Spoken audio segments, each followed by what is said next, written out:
morning, everyone. This is Tony from her Homestead Skills, and I want to do this video to address a number of issues. And a lot of you are aware of the fact that there's been a lot of controversy surrounding some experimentation that some of us are doing and have done. Personally, I did it 3 months ago and put out a video, and because I'm a small channel, it really didn't get much traction or didn't get anybody really upset. But recently, somebody who's got a much larger channel than mine has also experimented using the same methodology, or at least similar. I didn't watch her video, so I have no idea how she is conducting her experiment, but I understand that the theme is the same. The theme is using a used metal lid with a rubber gasket that is available from the two firms that supply the plastic two-piece lid system, plastic and rubber gasket, and those two firms are Tatler and Harvest Guard, and understandably they don't want you to either try this or determine whether or not it fails or succeeds, because they would want you to buy their product as is without modification. Now, I'm sure that Ball wants us to buy their metal lids too, but they don't seem to have them available either. I don't know what the issue with Tatler is, because I haven't read the letter. I can't be bothered. I know the lady who put it out has created controversy in the past with another letter, and knowing that, I just avoid. I have to wonder if Tatler was attacked and abused for coming out with a new system before they took it to market, and how well they handled that. Obviously, they did a fair amount of experimenting on their own too. Anyway, I guess what I'm trying to say here is, just because somebody is doing something that's a little bit different than what you're accustomed to is no reason to abuse them, no reason to attack them and tell them they're trying to kill people. If you're uncomfortable with what they're doing, question it, ask why, discuss it. On a personal level, I have no issues at all with people discussing things on my channel. I do have issues with abuse, and I won't tolerate it. But anyone who's uncomfortable is quite willing to, I'm quite willing to allow them to state what their discomfort is and why they feel that way. And perhaps discussing it might change their mind, perhaps it won't, it doesn't matter. But unless things are discussed openly and all sides are willing to let the other side be heard, good change never happens. All you do is shut the other person down. And if Tatler didn't want exposure and people to see this, it would have been wiser for them just to ignore it, and it would have gone away quietly. All that they've done here is ensured that more people are going to try this. Bottom line is, I do have I did find the fourth jar that I tested this theory out on, whether or not I can use a used metal lid with a new seal, a new rubber gasket. And as I stated in the video, they didn't initially, some of them did not seal initially properly, because I paid attention to Tatler's means of screwing on the lid, how tight to do it, because I was using one of their products. I wasn't using the complete set of their products. I realized afterwards, just using the rubber band and a metal lid, I know the feel, because I've been canning forever, and it's not as loose as if you would use a plastic lid. So yes, there is a certain feel. Now the reason people went away from glass lids, let me tell you, that was definitely a much more economical system, because you could buy the jar, the glass lid, and the rubber seal, which was 3 times as thick as what the product that Tatler sells. You probably never had to replace either the gasket or the lid unless you broke them. And I suspect that those gaskets were probably good for lifetime use for most people. But why did they go to metal lids? Well, you have less failures with the metal system. There's no denying that there were failures with the glass lids. People didn't know what they were doing, and they still don't, and they have failures today. But there were less failures, and so they developed the metal lids, and there was the transition period, especially in Canada. I don't know about the US, but in Canada there was a period where you could use the old style jars, which were a different diameter, actually. The width was a different diameter. They call them gem jars now. So they were not as narrow as the regular and not as wide as the wide mouth. They were an in-between. And those initially, I believe, you could use a glass lid or you could use a metal lid. So you had your choice of using one or the other. So that was a transition product. And people started to like using the metal lids. And I guess that allowed them to move away from a 3-part lid system where they have the band, the lid, and the ring, to a 2-part system using the same jars. And those gem jars are still available today.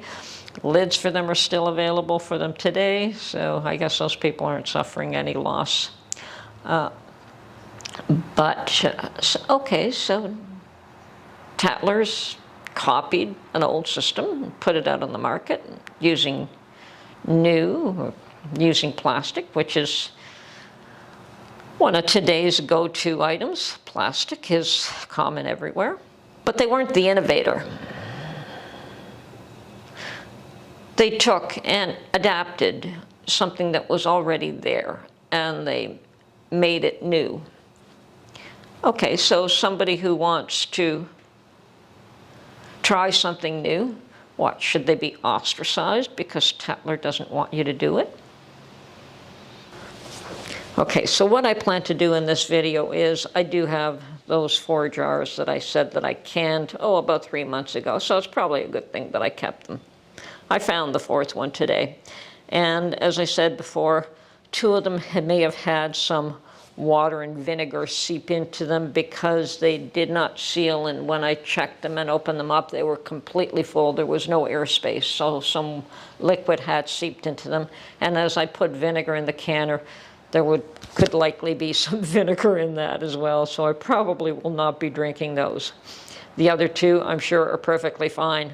So what I do plan to do is open those up in front of the camera to determine how good the seal was.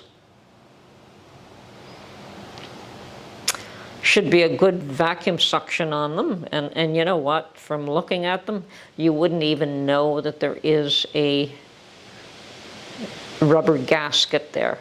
With Tatler's system, yeah, you can see the rubber gasket because it's red and the lid is white. But with the metal ring and the way it's designed, it kind of curves over the edge. You don't even see that there's an additional gasket there. So it looks like just a regular metal lid. Well, no, I will open 2 of them and leave the other 2 because there has been some controversy as to whether or not this method will allow the seal to remain intact for anywhere from longer than 30 to 90 days. And I can tell you right now, mine have been sealed for over 100 days. And there's no false seal there. And we'll show that when we open them up. 8, and I have 2 unused gaskets left. If I open 2 more jars, I will have 4 gaskets. And I will pressure can something instead of water bath can something this time. And I will do that test. I mean, tea is no big deal, no big loss, but I have to go to the grocery store and see what I can find to can 4 jars, because I will have 4 gaskets to use with old rings, and see, number 1, if they seal properly, number 2, if the seal holds, number 3, how long the seal holds for. If it holds for, oh, let's say a year, we could come back after a year. Anyway, this should be interesting. Okay, so this, I guess, is the moment of truth. But before I open these jars up, I want to show you that the band here is, you can tell there that I have used this lid once before. There's a little bit of a crease in it right there. Hopefully this will focus. But it's pretty hard to see that there is a gasket there. It does exist, but it's not all that visible on this jar. This one here as well. Certainly you can see some red, and perhaps right there is where I can really see that the gasket exists. And this is also another spot where there is some change to the lid itself. You could tell it's a used lid. Alright, so what I'm going to do, because I don't want to damage the gasket at all, is I'm going to find a spot like this one right here where the gasket isn't showing, and I'm going to use a knife here to pry this open. And normally I have to put this right up against my body for this to work, so let's just see if I can do this. Okay, I had a microphone there, and hopefully you heard the vacuum. I'm lifting it out, and going to remove the gasket here now. It's actually become almost part of the lid. So there's the gasket, and we'll probably just let that relax and come back again and boil it and sterilize it. Now, this is one of the jars with vinegar that potentially have vinegar. I'm going to give it a bit of a, yeah, I can taste the vinegar in it. So this one's going.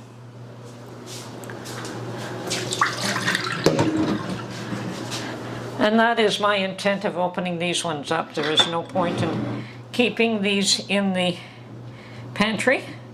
The other 2 I will keep for another 100 days, as I said. Now let me find another spot where I can pull this without damaging the gasket. Interesting how that pretty much almost became part of the metal ring.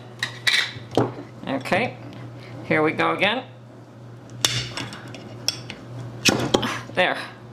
Again, a good seal. And again, I have to find a way to pry this gasket because it's stuck on pretty good, and peel it off the ring. So, there we go. Had a very strong vacuum seal. It was actually stronger, or just as strong as anything else that I've canned. Now I'm going to allow these seals to relax, and I'm also going to put them aside and boil them to sterilize them before I do anything else with them. Okay, this is Tony from Her Homestead Skills. I hope you at least found this video entertaining. I find the whole controversy amusing, but it actually isn't. Okay, have a good day, folks. Bye for now.